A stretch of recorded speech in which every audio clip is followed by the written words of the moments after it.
Rocky Gerung ini tuan rumah karena beliau juga bukan dewan redaksi, dewan pakar FNN. Gitu ya. Co-host. Ya, co-host gitu. Mbak Bivitri, ya kita anggap juga keluarga besar FNN juga. Ya, Profesor Bivitri gitu ya, hukum tata negara, Bung Hensat yang sekarang kelihatan lebih langsing.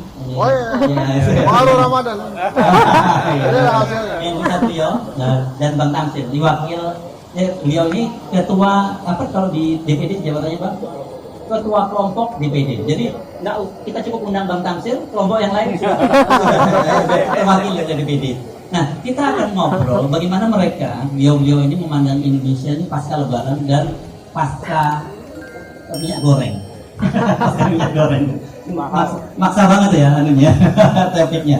Tapi saya ingin dimulai dengan Bung Rocky karena tuan rumah nanti belakangan. Biasa dulu deh, lihat petanya setelah pasca minyak goreng itu seperti apa sih peta politik kita sekarang ini.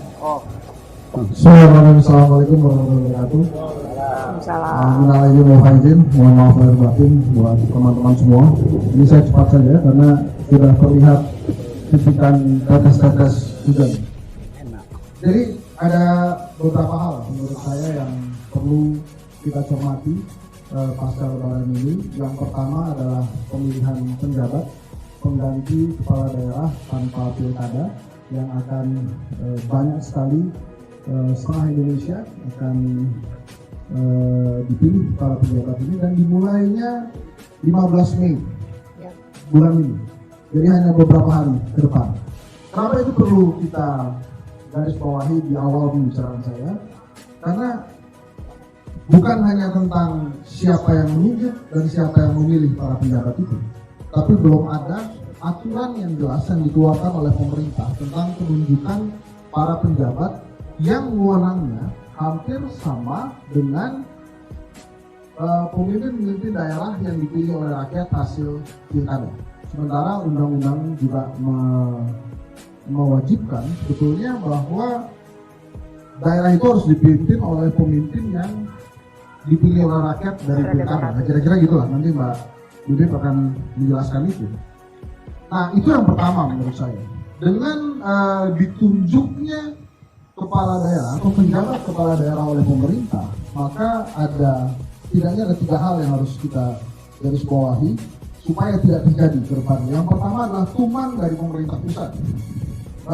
Haji mumpung yang bila berhasil akan diteruskan untuk keberlanjutannya. Jadi karena sukses nih menunjuk dan memilih kepala daerah dan bagus-bagus saja, itu ada keinginan untuk meneruskan itu.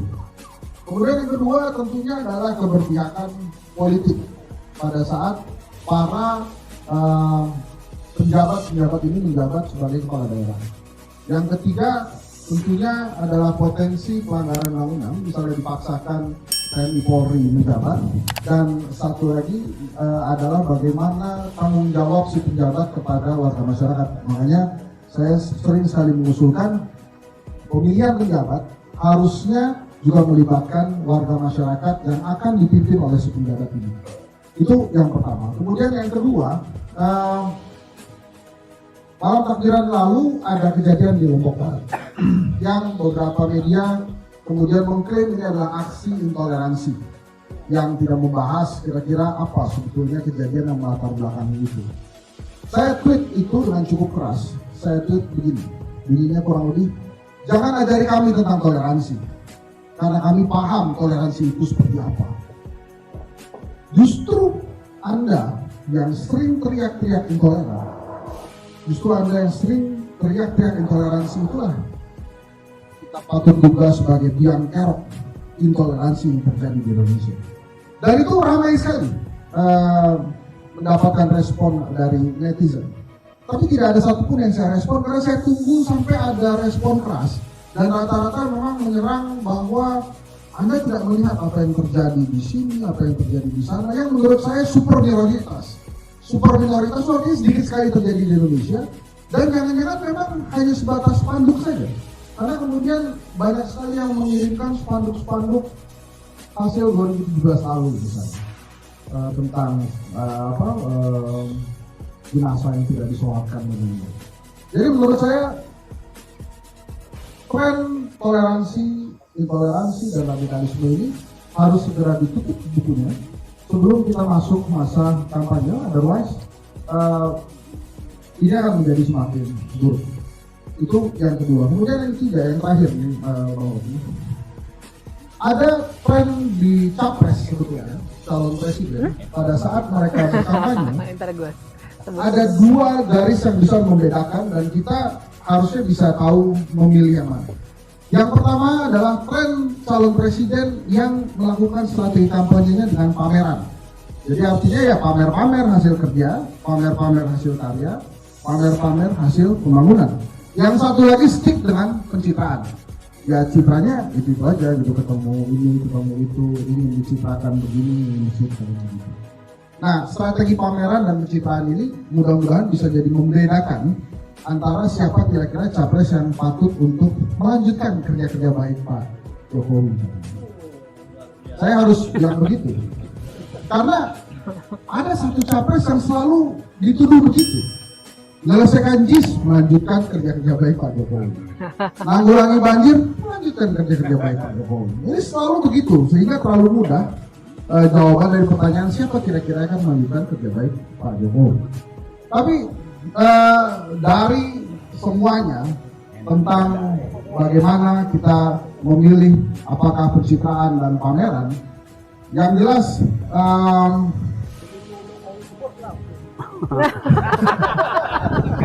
benar juga. Ya, sini akan segera hujan, jadi menurut saya Bang Hersu kita dengarkan pembicara lain untuk bicara. Enggak. Oh ya, hasil survei real itu pertanyaan baik sekali. Ada pergeseran kriteria calon presiden sebetulnya. Dari hasil surveinya kedai kopi, dulu itu presiden yang paling disukai itu yang merakyat. Sekarang bergeser dia ke yang cerdas. Merakyat tetap ada, tapi kadang-kadang nomor 2, kadang-kadang nomor 3. Jadi yang pertama cerdas, yang kedua kadang-kadang visioner, kadang-kadang merakyat. Tapi yang pasti ini kan yang cerdas ini, jadi itu ada pergeseran. Saya nggak akan sebut nama siapa saja yang ada di 5 besar atau 10 besar, karena saya yakin teman-teman juga sudah paham dan tahu. Tapi dengan bergesernya kriteria calon presiden itu, ada hal yang positif menurut saya di rakyat Indonesia. Mudah-mudahan lebih dewasa dan lebih bisa menyelesaikan hal-hal yang ada sekarang ini. Mudah-mudahan juga presiden yang nanti terpilih tidak cari musuhnya sendiri. Ini kan saya menduga setiap presiden itu menciptakan musuhnya sendiri gitu loh Pak Kapil. Soekarno kolonialisme, Soeharto komunisme, sekarang radikalisme. Jadi ciptain sendiri aja tuh, padahal nggak ada menurut saya. Jadi gitu kira-kira, Bang Hersu. Terima kasih. Assalamualaikum warahmatullahi wabarakatuh. As a result of these global discussions, it shall be informed to the public, and it should spark discourse among them. The conversations is in this room, but the echo should be out there and loud and discussed by everyone outside this room.